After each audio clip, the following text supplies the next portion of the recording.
घर को जेतेबेले भी भेंडी आसे मु एई तरकारी बनैबा पई सबुबेले पसंद करे। भेंडीर एई तरकारी थिले भात केतेबेले सरी जीवो आपण माने निजे भी जानि परिबे नाही।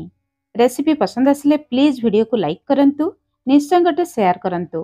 चैनल ले नुआ थिले तळे थिबा ब्लैक कलर सब्सक्राइब बटन रे प्रेस करी चैनल को सब्सक्राइब करंतु आउ नुआ नुआ वीडियो रो नोटिफिकेशन पाइबा पई बेल आइकन रो ऑल ऑप्शन रे प्रेस करंतु। जय जगन्नाथ। मु सस्मिता आपण समस्तंकु स्वागत करुछि सस्मिता स्टार किचन को। आजिर ए सुआदिया तरकारी बनैबा पई एठी मु नेछि 250 ग्राम रो कसी भेंडी। मार्केट रु जेतेबेले भेंडी किनिबे एमिति भांगी के देखिबे।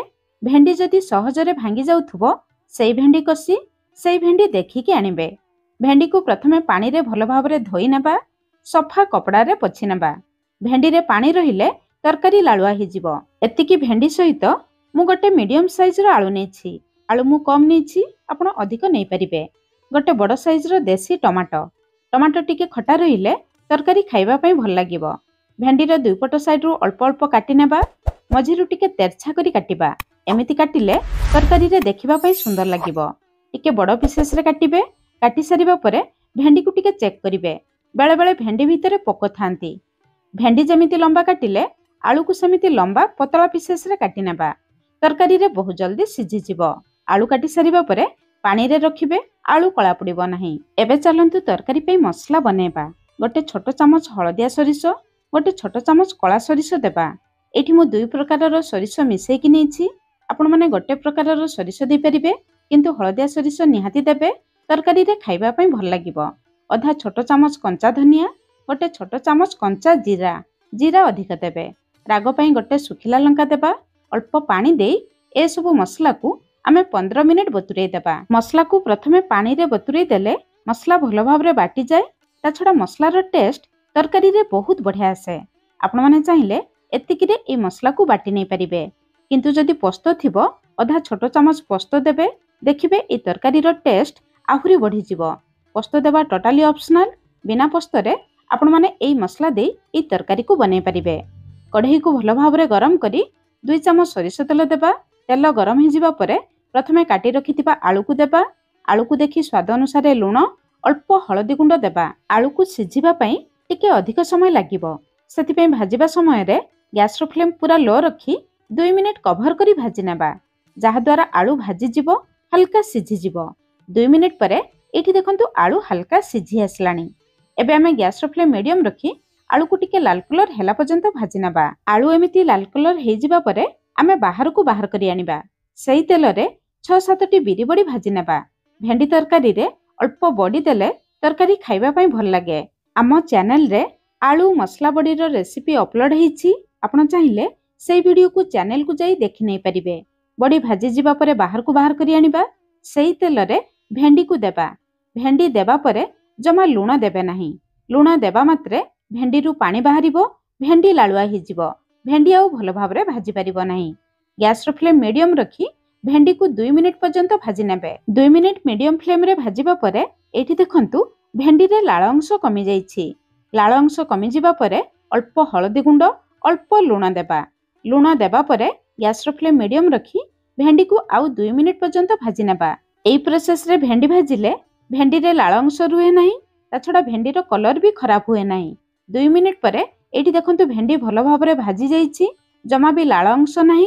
भेंडी देखंतु पाखापाखि 60 रु 70% सिझी जाईछि। एबे भेंडी को बाहर करी आनिबा। सेपटे मसला भी भलो भाबरे बतुरी जाईछि। मसला को ग्राइंडर जार रे देबा। मसला सहित गोटे मीडियम साइज रो पियाज रु फाळे देबा। फाळे रखिबा। तेल रे व्यवहार करिबा। 6-7टी रसुण देबा। रसुण अधिक देबे। तरकारी रे बहुत बढ़िया टेस्ट आसीबो।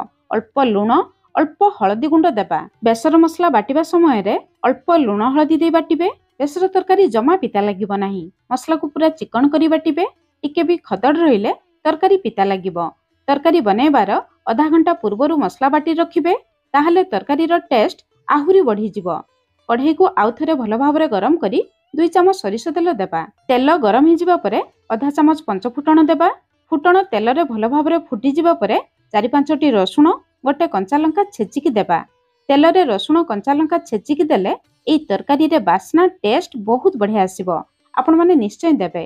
10-15टी भृषंग पत्र देबा।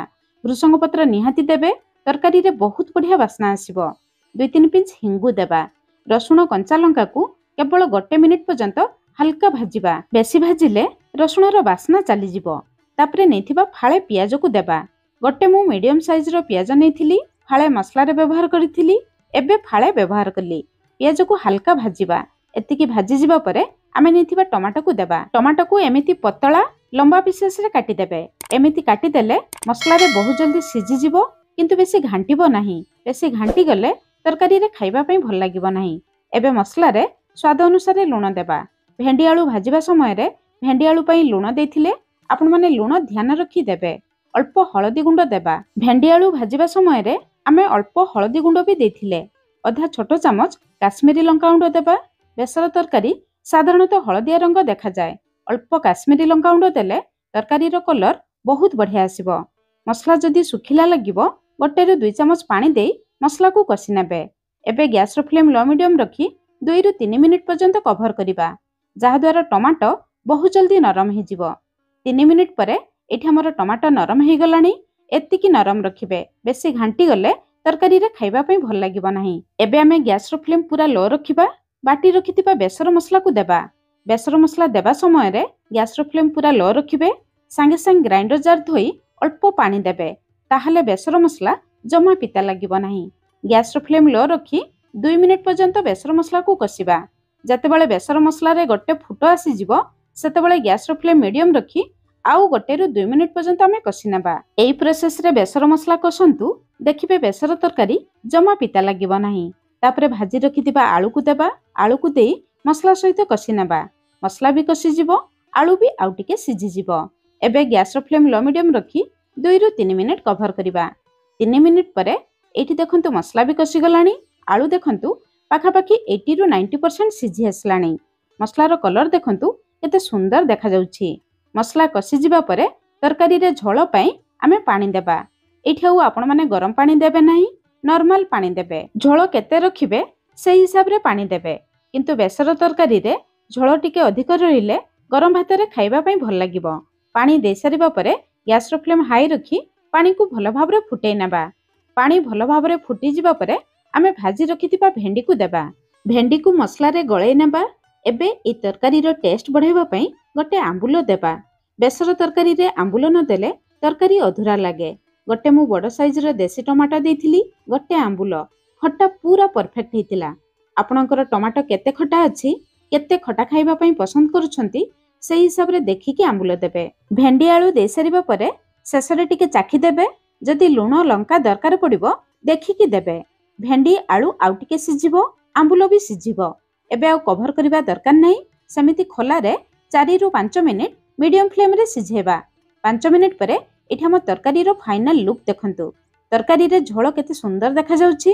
ଝୋଳ ଏତିକି ବହଳିଆ ରଖିବେ, ଗରମ ଭାତରେ ଖାଇବା ପାଇଁ ଭଲ ଲାଗିବ। ଭେଣ୍ଡି ଆଳୁ ସବୁ ଭଲ ଭାବରେ ସିଝି ଯାଇଛି। ଶେଷରେ ଭାଜି ରଖିଥିବା ବଡ଼ିକୁ ଦେବା। ଏଇଠି ମୁଁ ବିରି ବଡ଼ି ନେଇଥିଲି, ସେଥିପାଇଁ ଶେଷରେ ଦେଲି। ଯଦି ଆପଣମାନେ କଖାରୁ ବଡ଼ି ନେଇଥିବେ, ସେଇ ବଡ଼ି ଟାଣ ଥାଏ, ଆମ୍ବୁଲ ଦେବା ସମୟରେ ଦେଇପାରିବେ। ଶେଷରେ କିଛି ଲୋକ ବେସର ତରକାରୀରେ କଞ୍ଚା ସୋରିଷ ତେଲ ପସନ୍ଦ କରନ୍ତି। ଯଦି ଆପଣମାନେ ପସନ୍ଦ କରୁଥିବେ ଗୋଟେ ଛୋଟ ଚାମଚ ଦେବେ, ମୁଁ କିନ୍ତୁ ଦେଉନାହିଁ। ଏବେ ଆମ ରେଡି ହେଇଗଲା ନୂଆ ଶୈଳୀରେ ସୁପର ଟେଷ୍ଟି ଭେଣ୍ଡି ଆଳୁ ଆମ୍ବୁଲ ବେସର। ଆପଣମାନେ ନିଶ୍ଚୟ ଥରେ ଏଇ ପ୍ରୋସେସରେ ବନାନ୍ତୁ। କେମିତି ଲାଗିଲା ନିହାତି କମେଣ୍ଟସ୍ କରି ଜଣାଇବେ। ଆଜି ପାଇଁ ରହିଲି, ପୁଣି ଦେଖା ହେବା ନୂଆ ରେସିପିରେ। ଧନ୍ୟବାଦ।